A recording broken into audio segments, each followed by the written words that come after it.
Thank you.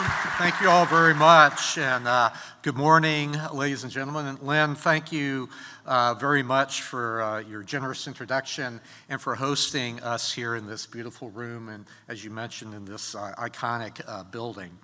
And my thanks as well to the market participants here today. And of course, I'm grateful to see my counterparts from the administration.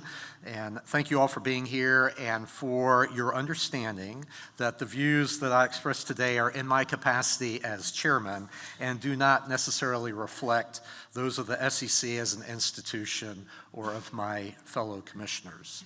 So there are a few places more fitting to consider the future of the American financial system than this one. The New York Stock Exchange is a cathedral of the capital markets, replete with rhythms and rituals that allocate resources towards socially valued uses. Listen closely and you can hear the hum of human ingenuity that has long echoed within these walls. Echoes that ring loudly around us today. And then step outside, meanwhile, and the neighborhood itself narrates the American story.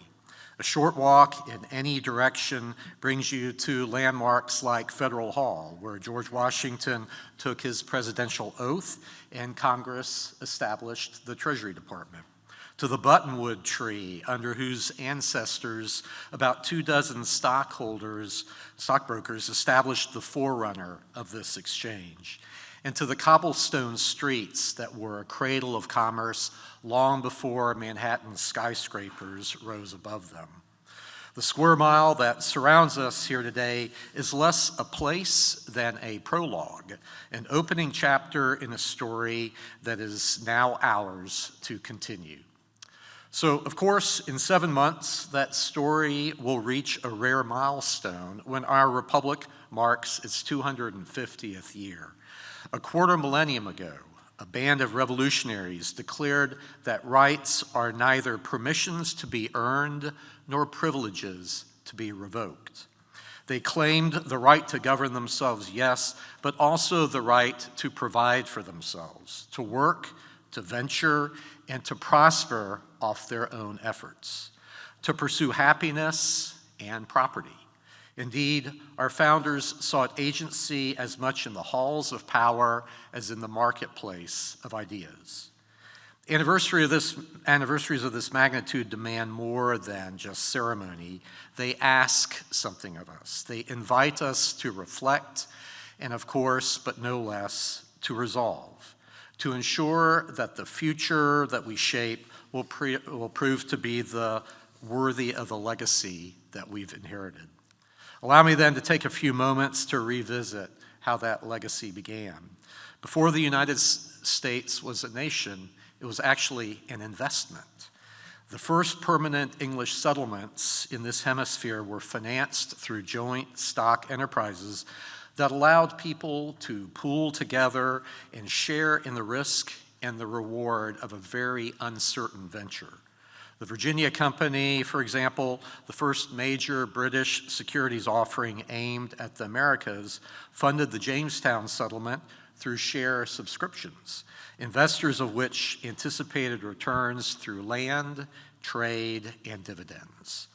Decades later, a similar structure funded the settlement that became this great city, foreshadowing New York's destiny as a global capital of the securities markets. Indeed, what is now modern-day Manhattan originated as a corporate investment project. We have with us this morning a copy of the company's original stock offering, New Amsterdam's birth certificate, you could call it, and a tangible reminder that Manhattan itself was built on the premise that prosperity flows from mobilizing capital toward its most productive uses. That premise, of course, and the financial system that it engendered is rooted in still older foundations dating back to the Glorious Revolution, when Parliament wrested arbitrary power from the Crown and established the principle that property rights would be protected, contracts enforced, and the state bound by predictable rules rather than royal whim. Britain became a financial powerhouse by creating the conditions in which markets could flourish. Our founders inherited that worldview and then forged a more perfect union, perhaps none more than Alexander Hamilton, across from whose burial site we assemble today. Hamilton understood that markets, structured properly, can unleash the might of American dynamism as no monarch or government ministry possibly could. After all, a free market is a hallmark of a free people. And as Dr. Ludwig von Mises described so well, quote, "If history could teach us anything, it would be that private property is inextricably linked with civilization." So in Federalist 11, Hamilton praises the adventurous spirit which animates the commercial character of America. Quote, "That unequal spirit of enterprise which signifies the genius of American merchants and navigators, and which in itself is an inexhaustible mine of national wealth," unquote. And then he heralds its potential to make America the admiration and envy of the world. So Hamilton saw in that adventurous spirit a precocious young nation whose people could produce their own prosperity. To be sure, he believed that the government must create stable rules, maintain public credit, and reliably enforce contracts. But within that framework, the securities markets would emerge to unlock the most daring mobilization of capital in history. The canals that tied the interior to the coasts were financed by state bonds. The railroads that stitched together a continent required investment on a scale that the world had never seen, creating secondary markets, auditing standards, and the modern corporate governance structure in the process. The steel that built our cities, the oil that powered our factories, and the electricity that illuminated our homes were all made possible by domestic and foreign investors willing to stake their capital on an idea of America still in formation. Now, of course, we must recognize with humility when we as a country failed to uphold some of our most basic founding principles. But by the turn of the 20th century, millions of Americans owned securities and had a framework for the achievement of their ambitions. Indeed, the wealth accumulated through the financial markets became an accelerant of social mobility. As the century unfolded and competing ideologies sought to engineer economic growth from the top down, ours was a model that steadily proved its value on the global stage. The Soviet and communist system of central planning, coercion, mass murder, seizing private property, and suppressing private enterprise, for example, collapsed under the weight of its own contradictions, while the American approach empowered its citizens to innovate, to invest, and to build wealth within predictable and enforceable legal frameworks. To redraw the boundaries of the possible by inventing the telephone and the phonograph, the assembly line and the aeroplane, the semiconductor that made computing ubiquitous, internet protocols that connected the world, and GPS technology that then plotted it. Social media platforms that carry information at the speed of thought. And now, the new frontier of artificial intelligence that is transforming the way that we live and work. Across this long, sweep of innovation, a pattern emerges with clarity. The great leaps of American life were always produced by a willingness to tolerate and to accept risks within a system that rewards those who take those risks. Our prosperity is no accident of history, nor is our primacy assured in the future. The 20th century was a triumph of economic freedom over doctrines that sought to constrain it. But principles do not preserve themselves. Freedom is not a relic that we inherit, so much as a responsibility that we assume. And in recent years, our regulatory frameworks have veered from the founding ideals that helped the United States to stand without peer as the world's destination for public companies.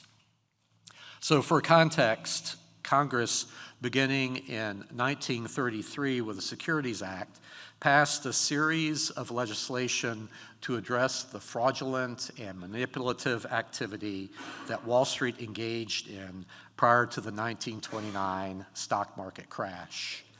Congress's enactment of the securities laws at the federal level sought to provide more clarity in the markets in the name of rebuilding public confidence in them. After all, markets require trust, and trust requires transparency. Shortly before the Securities Act became law in 1933, President Franklin Roosevelt explained his vision for this seminal statute in a message to Congress. He rejected the idea that the federal government should be a merit regulator, which is the notion that the government approves an offering of securities as sound for public investment. Instead, President Roosevelt sought to protect investors through a disclosure-based regulatory scheme. The idea that companies offering securities to the public should provide all important information about those securities. In short, the Securities Act preserved the Hamiltonian model by incentivizing capital to flow to opportunity based on the judgment of investors, not of government bureaucrats. In the same message to Congress, President Roosevelt explained that, quote, "The purpose of the Securities Act is to protect the company and protect the public with the least possible interference with honest business," unquote. But as the generations passed, the federal government's natural tendency asserted itself. Rules multiplied faster than problems that they were intended to solve, and in its drift away from original congressional intent, the state sought to substitute its discernment for that of market participants. Shortly after I left the SEC as a staff member in the mid-90s, there were more than 7,000 companies listed on U.S. exchanges, from small cap innovators to giants of industry. Yet by the time that I returned as chairman earlier this year, that number had fallen by about 40%. So what happened during those decades, I think, tells a cautionary tale of regulatory creep, a tale that tells us that the path to public ownership has become narrower, costlier, and overly burdened with rules that often create more friction than they create benefit. These trends have eroded American competitiveness. They've locked average investors out of some of the most dynamic companies, and they've pushed entrepreneurs to seek capital elsewhere, either in the private markets or overseas. This decline is not inevitable, nor, I think, is it now irreversible.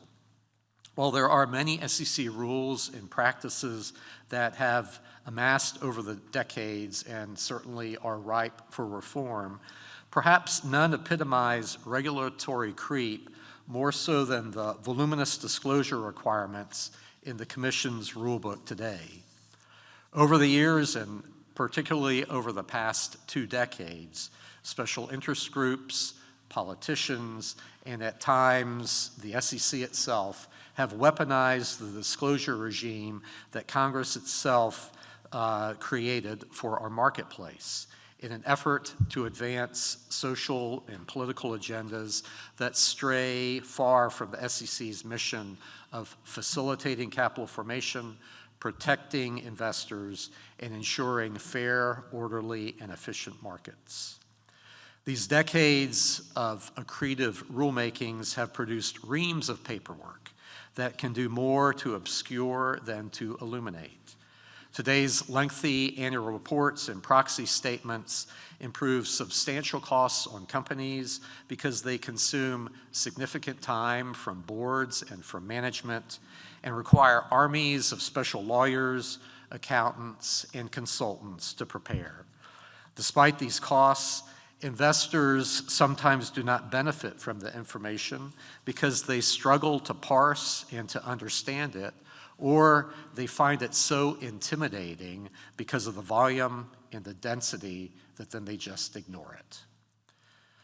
One of my priorities as chairman is to reform the SEC's disclosure rules with two goals in mind. First, the SEC must root its disclosure requirements in the concept of financial materiality.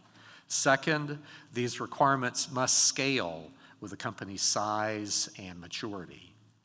With respect to that first goal, the Supreme Court has enunciated an objective standard for materiality and explained that information is material if there is a substantial likelihood that a reasonable shareholder would consider it important in making an investment decision.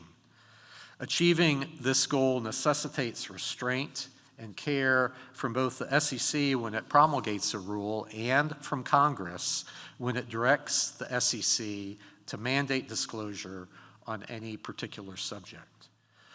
Our capital markets thrive not through volume of disclosures, but from the clarity and importance of them to investors. In writing for the court, Justice Thurgood Marshall cautioned, and I quote, "Some information is of such dubious significance that insistence on its disclosure may accomplish more harm than good. And if the standard of materiality is unnecessarily low, shareholders may be buried in an avalanche of trivial information, a result that is hardly conducive to informed decision-making." So he wrote that in 1976 on the bicentennial. In heeding this warning to avoid information overload for our investors, our disclosure regime is most effective when the SEC provides, as FDR advocated, the minimum effective dose of regulation needed to elicit the information that is material to investors, and we allow market forces to drive the disclosure of any additional aspects of their operations that may be beneficial to investors. So in contrast, an ineffective disclosure regime would be one where the SEC requires that all companies provide the same information without the ability to tailor the disclosure to their specific circumstances, with the only view that such information should be consistent and comparable across all those companies.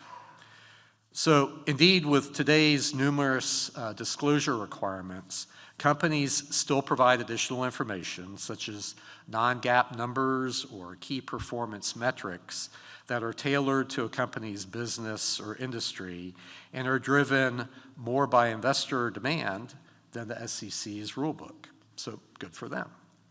When the SEC's disclosure regime has been hijacked to require information unmoored from materiality, though investors do not benefit. In his recent and final Thanksgiving letter to shareholders, Warren Buffett highlighted a prime example of this hazard. Any summary I give could not do justice to Mr. Buffett's own words, so I'll quote for you the following excerpt from his letter. So quote, "During my lifetime, reformers sought to embarrass CEOs by requiring the disclosure of the compensation of the boss compared to what was being paid to the average employee. Proxy statements promptly ballooned to 100 plus pages compared to 20 or less earlier. But the good intentions didn't work. Instead, they backfired. Based on the majority of my observations, the CEO of Company A looked at his competitor at Company B and subtly conveyed to his board that he should be worth more. Of course, he also boosted the pay of directors and was careful whom he placed on the compensation committee. The new rules produced envy and not moderation. And this ratcheting took on a life of its own. So I share Mr. Buffett's observations and concerns, which is why earlier this year, the SEC held a roundtable that brought together companies, investors, law firms, and compensation consultants to discuss the current state of the agency's executive compensation disclosure rules and potential reforms. Somewhat to my surprise, there was universal agreement among the panelists that the length and complexity of executive compensation disclosure have limited its usefulness and insight to investors. So we need a reset of these and other SEC disclosure requirements, and this roundtable was one of the first steps to execute my goal of ensuring that materiality is the North Star for the SEC's disclosure regime. My other priority with respect to the SEC's disclosure rules is to scale the requirements within the company's size and maturity as a public company. Balancing disclosure obligations with a company's ability to bear the burdens of compliance is particularly important where Congress has directed the SEC to promulgate disclosure rules whose costs may have a disproportionate impact on some companies. Of course, this approach is hardly a novel concept. The Commission first provided tailored disclosure requirements for smaller public companies back in 1992 when my former boss, Richard Breeden, was chairman. And that was during my first tour of duty at the SEC as a staff member. And then 2 decades later, Congress, through the Bipartisan Jobs Act, gave certain newly public companies an IPO on-ramp, so-called, and permitted them to comply with some of the SEC's disclosure requirements on a delayed basis. It's time to revisit these concepts that have proven effective and that merit expansion. As part of this effort, the SEC should give strong consideration to the thresholds that separate large companies, which are subject to all the SEC disclosure rules, and small companies that are subject to only some of them. The last comprehensive reform to these thresholds took place 20 years ago in 2005. This dereliction, let's say, of regulatory upkeep has resulted in a public company with a float of as low as $250 million being subject to the same disclosure requirements as a company that's 100 times its size. For newly public companies, the SEC should consider building upon the IPO on-ramp that Congress established in the Jobs Act. For example, allowing companies to remain on the on-ramp for a minimum number of years rather than forcing them off as soon as the first year after the initial offering could provide companies with greater certainty and incentivize more IPOs, especially among public companies, among smaller companies. American entrepreneurs built the most dynamic economy in history, in part by taking their companies public and by sharing rewards with workers, savers, and investors. That partnership is worth reviving. If we want the next generation of innovators to choose our public markets, we need disclosure that is calibrated to a company's size and maturity. That is driven by market demands and to the extent mandated by the SEC that is rooted in materiality and not the whimsical social or political agendas that might exist. So of course, disclosure reform is just one of 3 pillars of my plan to make IPOs great again. A second pillar involves depoliticizing shareholder meetings and returning their focus on voting on director elections and significant corporate matters. And finally, we must also reform the litigation landscape for securities lawsuits to eliminate frivolous complaints while maintaining an avenue for shareholders to continue to bring forth meritorious claims. At the SEC, we've been hard at work on executing on this plan, and we look forward to soon sharing the progress that is taking shape. Raising capital through an IPO should not be a privilege reserved for those few unicorns.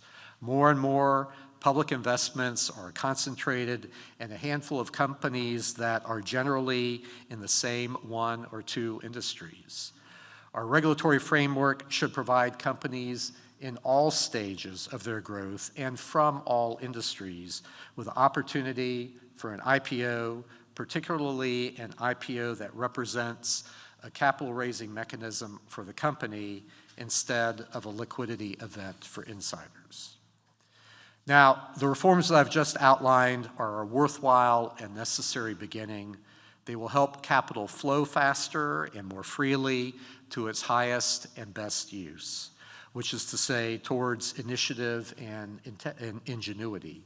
And they will help us guide the SEC back to the bedrock pecuniary fundamentals on which our mandate at the SEC is based.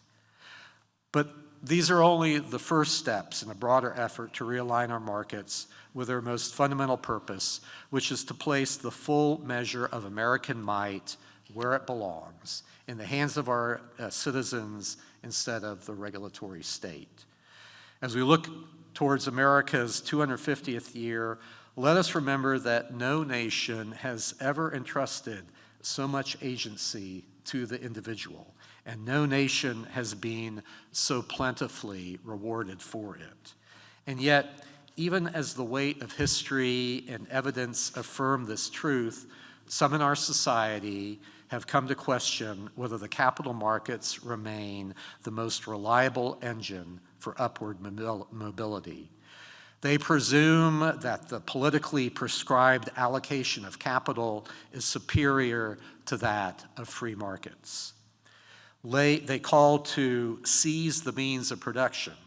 They contend, often through artful, alliterative slogans, that decisions made by the government are more efficient and more just than those made by the governed.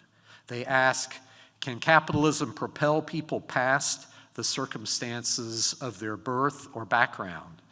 Can it reflect our highest values?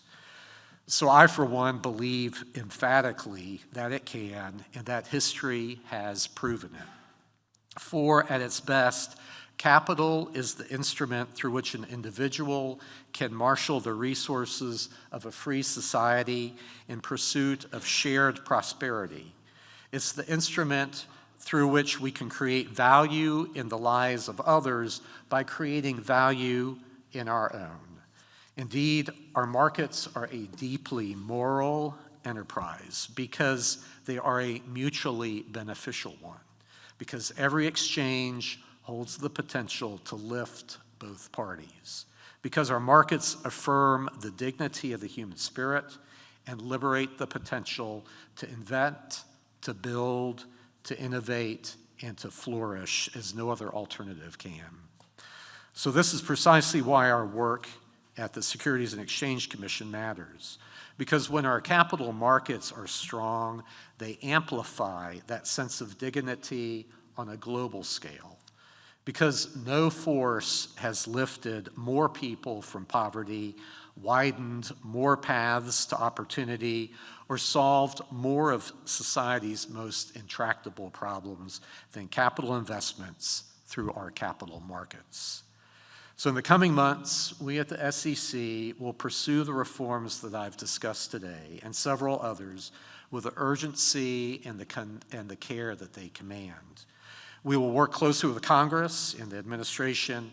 We will listen carefully to market participants and to investors, and we will proceed steadily with the confidence that comes from standing on sound principles and a clear mandate. But above all, we will proceed with a resolve worthy of a people ever agitating to be prosperous.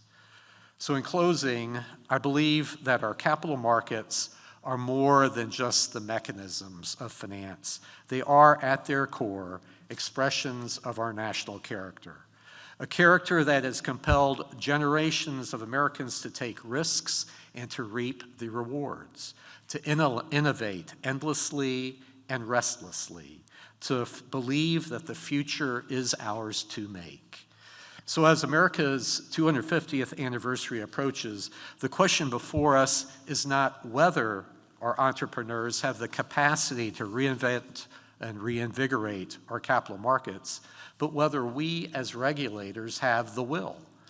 In this new day, the SEC and under President Trump's leadership, I am pleased to report that we do. Indeed, I'm confident that we will preserve the promise of our capital markets for the next quarter millennium and well beyond that. I trust that we will summon anew the enterprising spirit that Hamilton divined would be the source of our strength. And I believe that we will ensure that the American story, which began in many ways just steps outside, is preserved not by memory or speeches alone, but by the courage of those who are determined to chart its next chapter. So thank you all very much for your time today. You all have been a patient and indulgent audience, and I look forward to working with you all and to achieving the work ahead of us. So thank you very much. Thank you. Thank you. Thank you very much. Thank you.